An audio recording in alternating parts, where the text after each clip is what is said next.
So Yeah. when we're in it, when we're in the like in the grief of it all, and say we're like, all right, I'm gonna allow this. I'm gonna be with it. What are some things that allow us to be in it in a supportive way where we're not consumed by it? Mm. You know, I would say for me, the biggest thing that helped me through was community. Mm-hmm.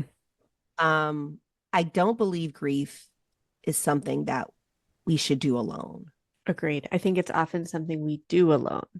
Do alone. We usually feel like a burden and we don't want to bother anyone.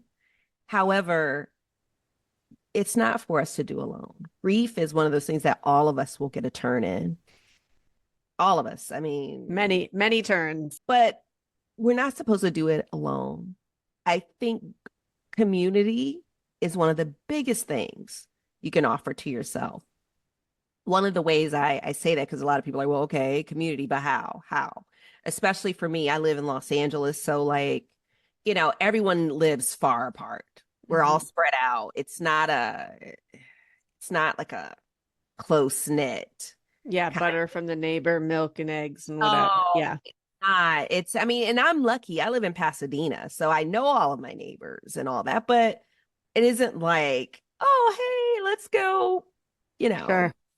you know, practically speaking, I share how if you know someone who's in the depths of grief, don't ask them what they need because they don't know. That's an annoying question. They don't know what they need. You can always start with the first things of food because food is always healing and nourishing, but also too, maybe be that person that puts together like a little, network of people. I call it the mycelium network, where, it's just like maybe 3 people, 4 people, 5 people, whatever, where you all take turns checking in on that person, texting them, dropping off, someone doing a meal train, someone dropping off food, someone, okay, I'm going to text them today. You text them tomorrow. I'm going to swing by there today. You swing by there tomorrow. There's ways to figure it out. And I think that's a practical way to hold space for people in grief, but then also to thrive in it. But community is a big one. Um, I love that. I think I want to break that down a little bit. We know that so many of us didn't grow up witnessing grief in community. no, no, And there was so much shame around grieving and feeling sad, and taking that space to do so wasn't something that was modeled for so many of us. It was pull yourself up by your bootstraps, keep moving. Like proven. there are worse things, keep it trucking. Yeah, you should be you're so lucky. Yeah, count your blessings. Find that silver lining, right? Like things to be grateful for. And so for a lot of us, it feels really new, this practice of being with and in something hard, and then even just for ourselves, and then to do it in community to allow that vulnerability of I experienced postpartum depression this time.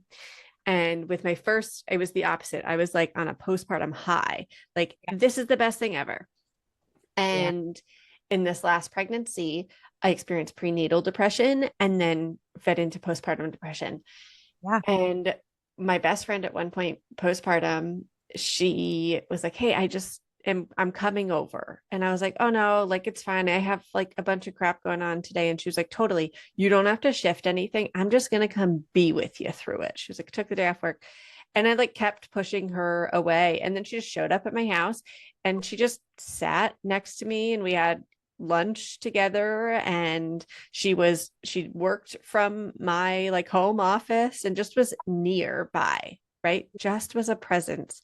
And at one point I just started to cry and she held me, but I needed to be like forced into the community piece. And I think that it's so common for so many of us that it's hard, it's so vulnerable. Yeah. It's so vulnerable. It is. And a lot of us feel, like you said, that you feel like you don't want to burden and you I don't don't want to want to. ruin your good day with my crappy mood. But the thing is what are we there for? No, totally. In a rational brain, totally. If not, if not for support of each other. And if she said to me, I mean, I've done the same for her in seasons for her, where like I've just shown up and been there through the messy hard. Yeah. And she never felt like a burden to me and never felt like Oh, too much. Yeah, but I no. think so many of us have that narrative that the community piece, allowing that empathy and compassion is the antidote to shame. Thanks, Brene, It is. for that work. It absolutely is. It's inviting people in. Come on in. Come on Yeah. in. We're not supposed to do this alone.